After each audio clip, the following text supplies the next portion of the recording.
monsieur, bonsoir et merci d'avoir pris ce rendez-vous de l'information. Voici le sommaire de cette édition. Il a plu au Seigneur de rappeler à lui son serviteur, son Excellence Monseigneur Marcel Agboton. L'annonce a été faite aujourd'hui à travers un communiqué de la conférence épiscopale du Bénin. C'est à suivre dans ce journal. La Commission électorale nationale autonome Sénat entame dès la semaine prochaine une tournée au siège des partis politiques. Une rencontre d'échange avec les partis a eu lieu hier. Nous en parlerons dans ce journal. Les manifestations des populations nigériennes ne discontinuent pas. Elles ont pour principal objectif le départ des troupes françaises du Niger. C'est tout pour le sommaire. Vous gardez votre position pour le développement de cette édition.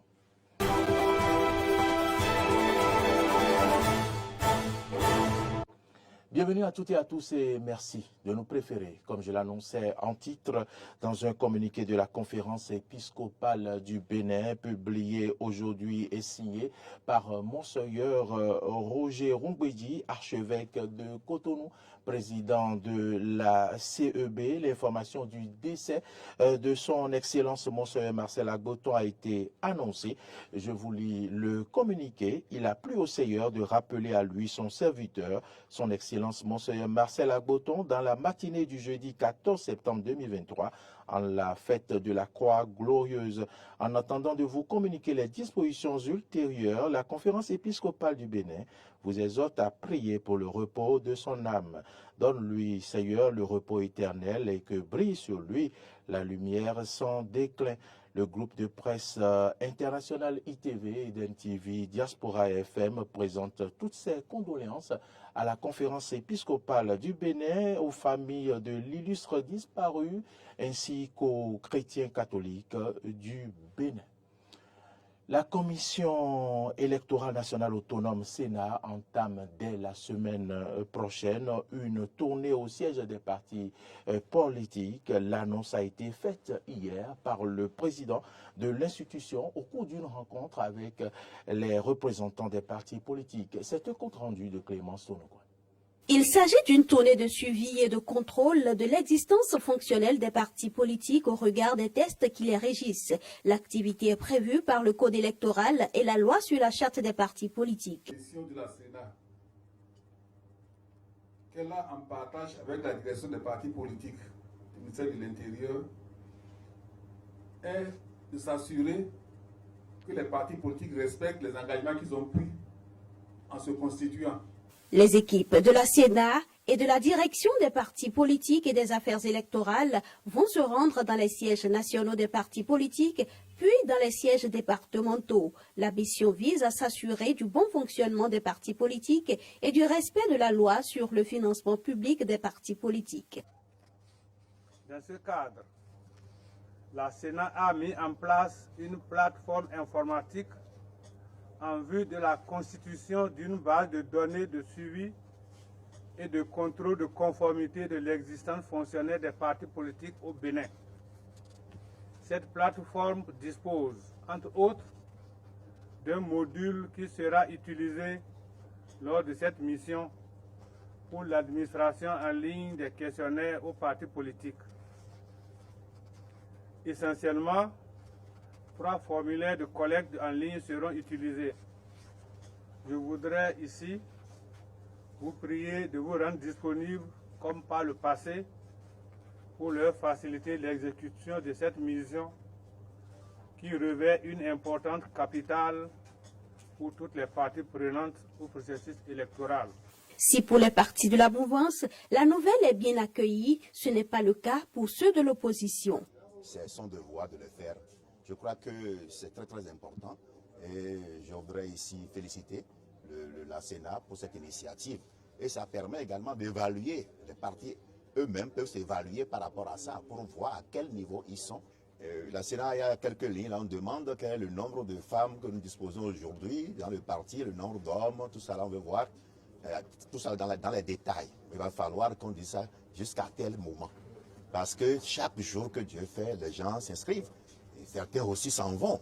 C'est une bonne chose, mais nous n'avons pas manqué au niveau surtout les partis de l'opposition présents à cette séance, d'attirer leur attention sur le fait qu'il y a mieux à faire que d'aller se balader pour visiter des sièges dans les départements en ce moment. D'abord, la loi ne fait pas obligation aux partis qui n'ont pas le financement public d'accueillir des gens pour venir contrôler ce qu'ils font. Du moment où nous n'avons pas reçu l'argent du contribuable pour aller assurer le fonctionnement d'un siège dans un département, on leur a reprécisé qu'il ne leur revient pas de venir voir si nos sièges départementaux, de quelle manière cela fonctionne. Je pense que si la Sénat a les moyens d'aller exécuter des missions je ne vais pas dire de balade, de visite des sièges, de nos sièges au niveau des départements, il ferait mieux de réorienter ces moyens-là pour le mieux-être de nos populations à d'autres fins.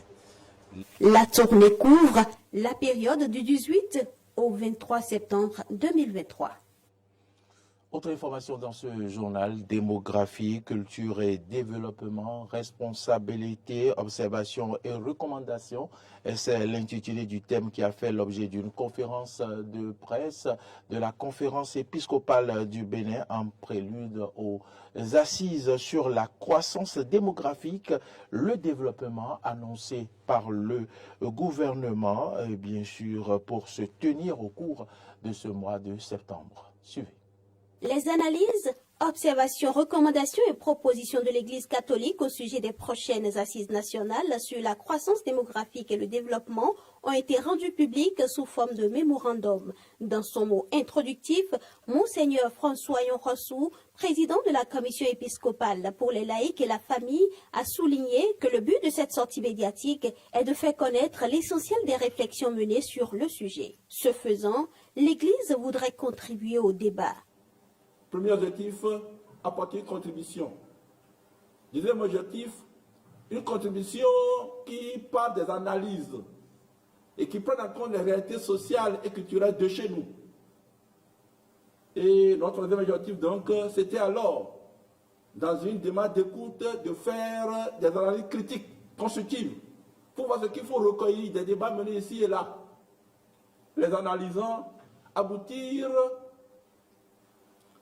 à une réinterprétation, une réappropriation des apports des uns et des autres, pour voir en quel sens nous pouvons, comme citoyens et surtout comme membres de l'Église, offrir au terme de notre démarche des résultats qui assument à la fois les requêtes du gouvernement, les travaux menés ailleurs, les besoins de notre pays et surtout qui assument pour accueillir la lumière de l'Évangile.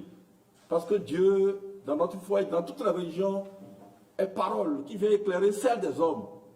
Pour le professeur Raphaël Yebou, secrétaire du comité scientifique de l'Observatoire, trouver des solutions aux problèmes de démographie et de développement relève de responsabilités nationales auxquelles nul ne devrait être indifférent. Nous avons un objectif commun à atteindre aux assises nationales annoncées sur démographie et développement. Cet objectif, c'est l'amélioration des conditions de vie et l'épanouissement de tous les citoyennes et les citoyens d'aujourd'hui et de demain, à partir d'une vision commune de notre avenir et d'une rupture avec les préconçus et les préétablis qu'on voudrait nous voir reprendre servilement. Le document propose une douzaine de recommandations. En voici quelques-unes. L'on établisse le lien non pas entre la démographie et le développement, mais entre culture, démographie et développement. Deuxièmement, que toute décision concernant la dynamique démographique au Bénin soit centrée sur l'homme, avec sa sensibilité culturelle, sa spiritualité et ses aspirations en matière de développement pour être pertinentes et durablement appliquées. 3. Que soient incluses dans les programmes d'animation de la vie publique des sections de formation et d'information sur un modèle consensuel de développement pour le Bénin centré sur l'homme. 4. Que l'on ne perde jamais de vue que le problème de la démographie et du développement est universel. Le mémorandum est le fruit des réflexions menées par l'Observatoire chrétien catholique de la gouvernance en collaboration avec la cellule de sauvegarde de la vie et de la défense de la famille et un groupe de cadres universitaires catholiques de haut niveau. Il ne fait aucun doute que la rentrée des classes aura lieu lundi prochain dans les collèges privés et publics de la commune d'Abomey-Calavi. Les préparatifs se poursuivent. Retour sur l'incursion faite par Arthur Wendo au cours de cette semaine. Pendant que certains parents sont occupés à acheter les fournitures scolaires en cette dernière semaine du démarrage de la rentrée scolaire, d'autres par contre ont choisi de mener des démarches nécessaires pour l'inscription de leurs enfants et pour s'assurer de la présence de la liste d'affectation de leurs enfants. C'est la pré-rentrée effectivement et à l'arrivée on constate déjà que tous les bureaux sont ouverts. Donc je suis venu, j'ai commencé par remplir les formalités afin de pouvoir inscrire mon enfant. Ça se passe apparemment bien. Nous avons rencontré des parents comme nous dans la boîte. Nous sommes là pour vérifier si la liste de nos enfants admis au CEP est déjà prête et envoyée. Mais dommage, nous n'avons pas cette liste. Pour ce qui concerne les responsables et les acteurs du système éducatif, plusieurs activités sont en train d'être menées du point de vue administratif et pédagogique. Nos emplois du temps sont déjà prêts. Donc chacun a déjà pris son emploi du temps et les choses se déroulent très bien ici. Nous sommes en train de prendre les élèves qui sont venus chercher les bleus, puisque on ne peut pas travailler dans la poche, dans une pocherie. C'est pourquoi les élèves qui viennent d'arriver, nous les prenons au fur et à mesure et on leur donne une portion et chacun fait ça pour retirer son bulletin. Vraiment, ils sont pressés même de retrouver les classes. Les envoyer dans les salles, balayer les salles, les cours, la cour,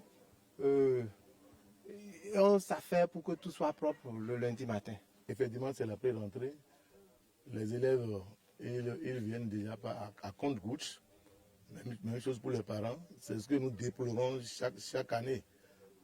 En principe, cette semaine est consacrée donc aux différentes formalités pour que le lundi, les cours démarrent. Le directeur du CEG 1 de Glodigbe profite de l'occasion pour lancer l'appel que voici. Je lance déjà par là un appel aux parents de sortir pour venir inscrire les enfants pour que le lundi, réellement, ces enfants démarrent le cours. Il n'y a pas que parents d'élèves et enseignants qui étaient ce jour présents.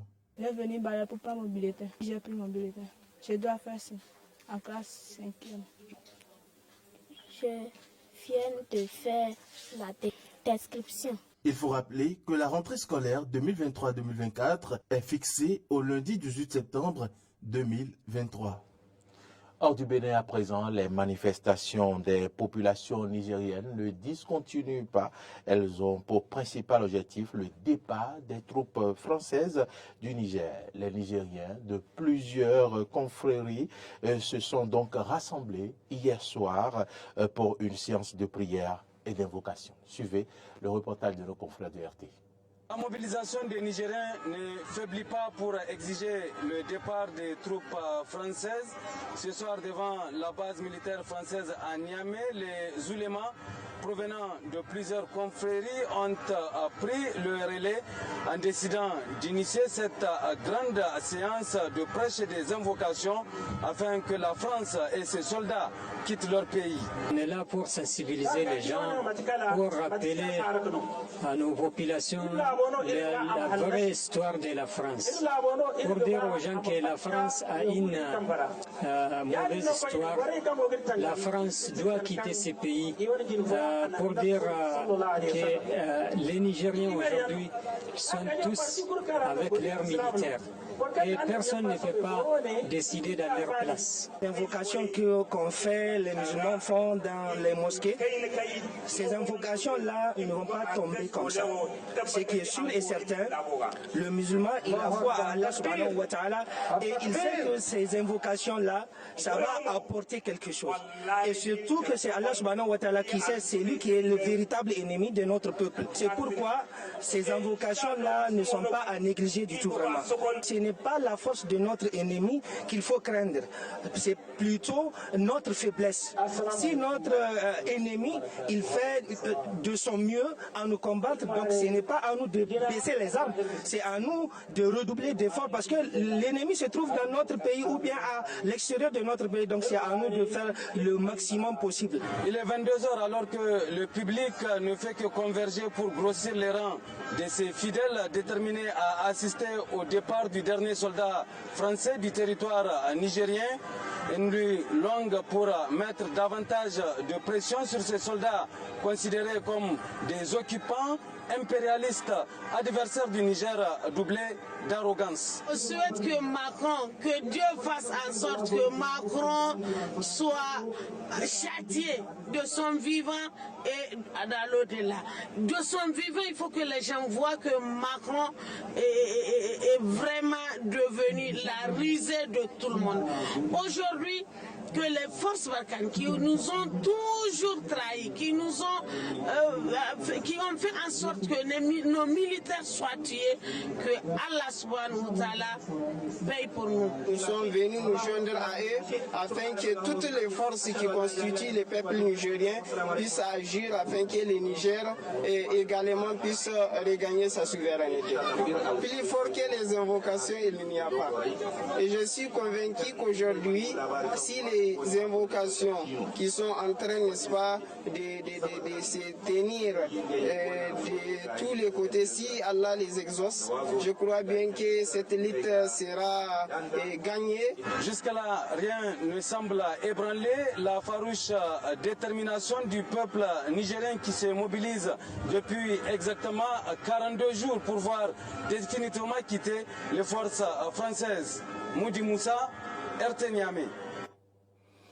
Madame, Monsieur, c'est ici que se referme ce journal. Merci à toutes et à tous de l'avoir suivi. L'information, je vous le rappelle, continue sur nos différentes plateformes, vous le savez, YouTube, Facebook, Twitter et sur notre site internet www.benet-eden.tv. Mais vous pouvez également nous suivre en téléchargeant notre application Saïden TV Diaspora FM sur Play Store ou App Store. Demain, quand il sonnera 8h, prenez le rendez-vous. C'est la journée internationale de la démocratie. Nous ferons nous ferons le point sur la démocratie en Afrique. Bonne suite de nos programmes, mesdames et messieurs. À demain.